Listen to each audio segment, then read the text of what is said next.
bye-bye cash transaction ban.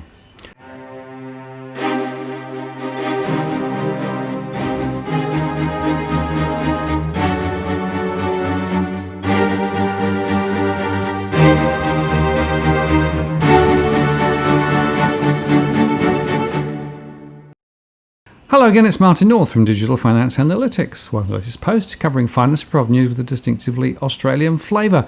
And I'm joined by Robbie Barwick from the Citizens Party. Hi, Robbie. Hello, Martin. Some late breaking news, huh? Late breaking news, yes. A few minutes ago in Parliament, the Senate unanimously passed a motion put up by Senator Malcolm Roberts to take the cash ban bill off the notice paper, which means that it is no longer it's no longer active in Parliament.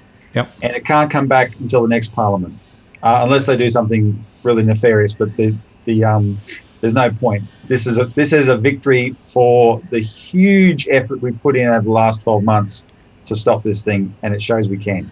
Yeah, absolutely. I mean, it is quite amazing if you think about it, the amount of momentum and pressure that we've been able to create, through your activity with the Citizens Party and through what we've done here and with John Adams and other people came on board as well.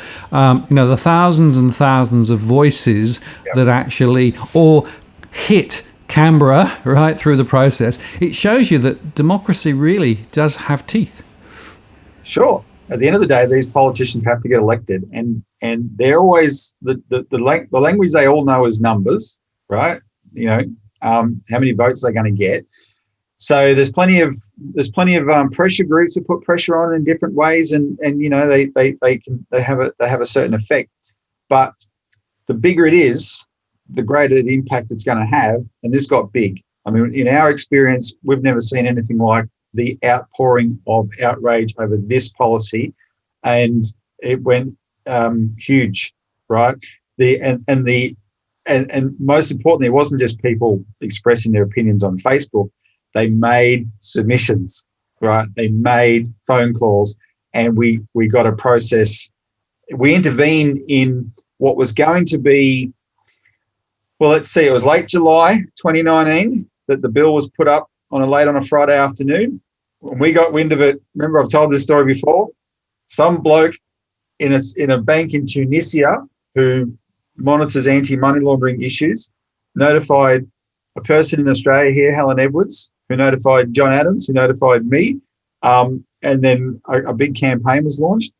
But the next big sitting of Parliament was in September, and that bill was expected to pass last September 2019 to come into force on the 1st of January this year. And then the Australian people intervened. And it's one of those things where we didn't have to do much persuading. We said, look, here's what to do. If you want to stop this law, here's what to do. And people did it, and they did it in huge numbers. We made submissions to the Treasury process, and they tried to misrepresent those, but that blew up in their face as well. Then we made submissions we got an inquiry up. We made submissions to the inquiry, flooded that with submissions, thousands and thousands and thousands. And then what happened next? Oh yeah, we had hearings in December. The hearings changed the whole dynamic because they showed that these people pushing this had no evidence for their claims that we need this law to solve the black economy. We destroyed that, and there was more hearings in January. John Adams did a really good job of that second hearing in January, and the government's own backbench revolted and said, look, we don't like this law. You got to change it so much that basically made it unworkable, and the government went dead on it. And so there was no more games being played, though. One Nation called their bluff today and said, what are you going to do with this bill? Don't just play dead. Is the bill going to be a live bill in Parliament, or are we going to get rid of it? And in the face of that, both major parties took stock and didn't oppose getting rid of it. Absolutely. And I think it's just worth reflecting, Robbie. This is a really interesting example of the global forces which were pushing in one direction, right? Because, this cash ban thing wasn't just a thing here in Australia. This has been rolled out around the world based on, frankly, the global financial agenda that we've touched on before. And now it's come up against reality in Australia with communities actually saying, hold on a moment, we don't think this is actually fair or reasonable. And we're not going to just allow this global agenda to just roll over the top of us. And that's the thing with the global agenda. People should never think that there's an all-powerful they out there, where the future is at their whim and we have no say over it. So you have these global forums, and you've had lots of them, and you got this one now everyone's alarmed about, the World Economic Forum and the Great Reset, right? Whatever utopian things that they dream up at these events have to be translated into laws in nations, right? And if the people resist and actually resist in an intelligent way, I have to say that, there's a lot of disinformation that flies around out there. Check your facts and figures. One of the hallmarks of this campaign, Martin, you and I saw it from the beginning. We came up with some really good counter evidence from the beginning, right? This was not just based. This opposition was not just based on Facebook memes that make their most outlandish claims and people believe them. No, we came up with more counter evidence than they had evidence. I remember you had people like, I want to call out Paul Wins, who first put up the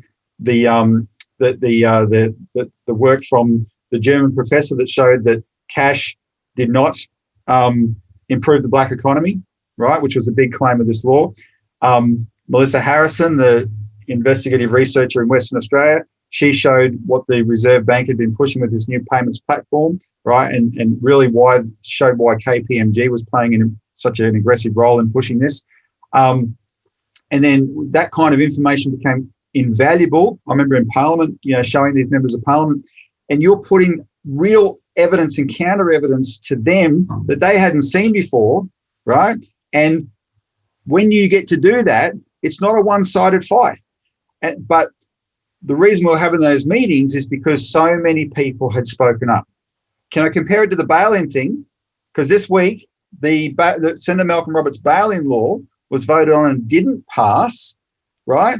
And when something like that happens, you can think, this doesn't get anywhere. See, they're always going to rig the system, etc. No, that's the wrong way to think about it. You're not going to win every fight, but I can tell you that fight's not over, because there was a last-minute reaction from inside the government's own ranks, and now Senator Malcolm Roberts is in an ongoing negotiation with the government to get the bail-in thing accomplished in a different way, right? So we'll report that as it becomes more concrete. So that's not even over as well. But all this is driven by the public's engagement, and that's why don't ever get demoralised by what might seem setbacks. You can have outcomes like we've had today, but you got to stay engaged, and you got to keep doing those things that remind the politicians that they serve real people, not some utopians over there in Switzerland or whatever. No, I agree, Rob. And the other point, just to sort of finish off, and it's really important to understand that, that the empowerment that now exists through social media, like YouTube and the other channels that we use, does allow us to have much more impact potentially on things as they develop. And I think this is something that perhaps people haven't yet woken up to fully. The mainstream media might go and call us it's all a conspiracy, or it's this or that, the other. But the fact is that we can present the real information, the true data, and through that mechanism we can actually head in the right direction. So I think this is a victory worth celebrating. But as you say, we've got to move on and go for the next one now. That's it. Well, I want to follow on that point, because I do think now's the time to acknowledge people. We know the work we put into it as the Citizens Party. Your channel and your channel with John Adams, in the interest of people, was really, really important. Those two channels got the big numbers of views, right?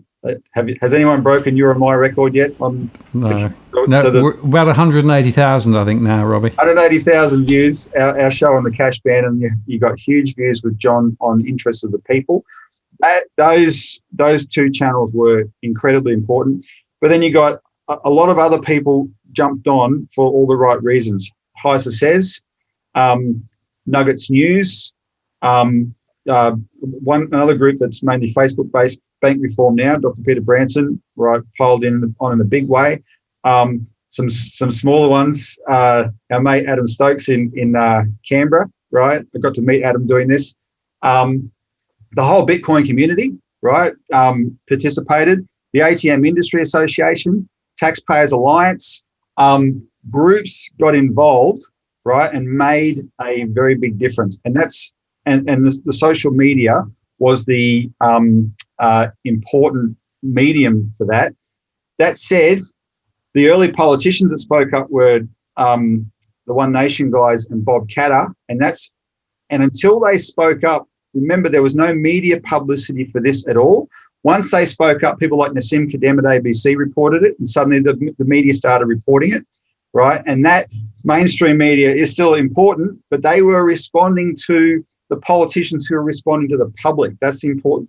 People should always remember that. It was we made the politicians speak up, and then the mainstream media covered them.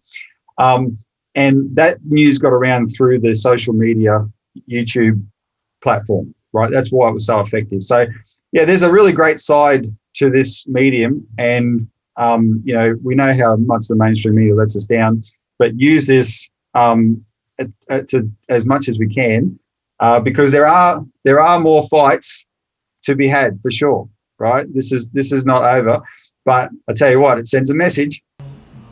It does, and as a case study in terms of community action and how community action can lead to desirable outcomes, I think this is a great case study. As you say, more battles ahead. We'll keep fighting, and we'll keep propagating the view that actually the critical agenda is to support households and businesses in Australia, right, irrespective of what the global crosswinds may be. And to do that, we just keep taking it one step at a time. I'll foreshadow a couple of them. Next year there's going to be an issue with the government trying to lower lending standards to give to the banks. We have to fight that. The bail-in thing is still ongoing. It's at a very interesting phase, but we'll keep people absolutely informed on how that's going and what they can do to participate if that's necessary. We've launched in a big way our push for an Australia Post retail bank to force the banks to compete, so people can get on our website and look at those details.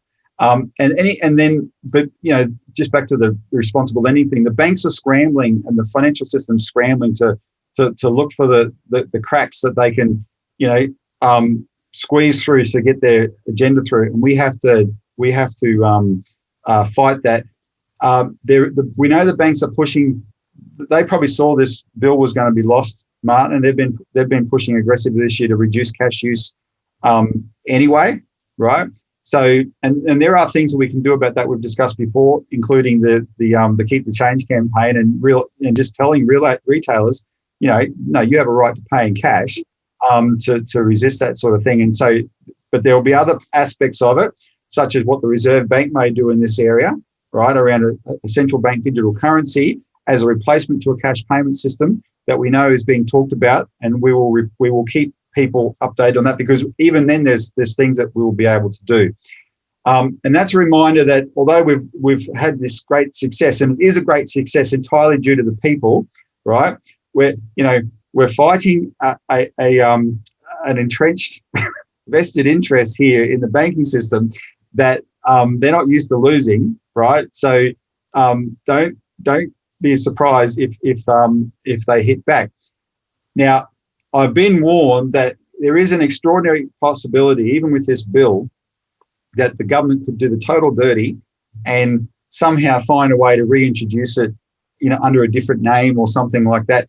Now that's true. So let's just add that as a slight word of caution in the back of our mind when as you're popping your champagne, but definitely pop your champagne. But that said, if they did that, that's not a one-way street, because they might be able to flex their muscles and go, stuff all the Australian people. We're going to get that through. Well, that's the kind of attitude that brings down governments eventually, right? Once the people see that kind of absolute bastardry, then they'll just be united against them. And so there's that can happen, but we are in the box seat in this process because we've put up such a united front. And just remember that. Yeah, thanks, Robbie. And just on that disappearance of cash, it's worth noting what the PayPal CEO said overnight. It was reported on Bloomberg. Basically, they're arguing that the future is cashless, and that digital currencies, etc. So you can understand the big tech companies are also driving that same agenda. So it's an objective analysis if ever I've heard one. Exactly, it is absolutely, which is why it's important that we keep everybody honest. Robbie, great news. Thanks for that, and we'll keep batting, huh? Keep punching. Thanks, Matt. Okay, see you later. Thanks.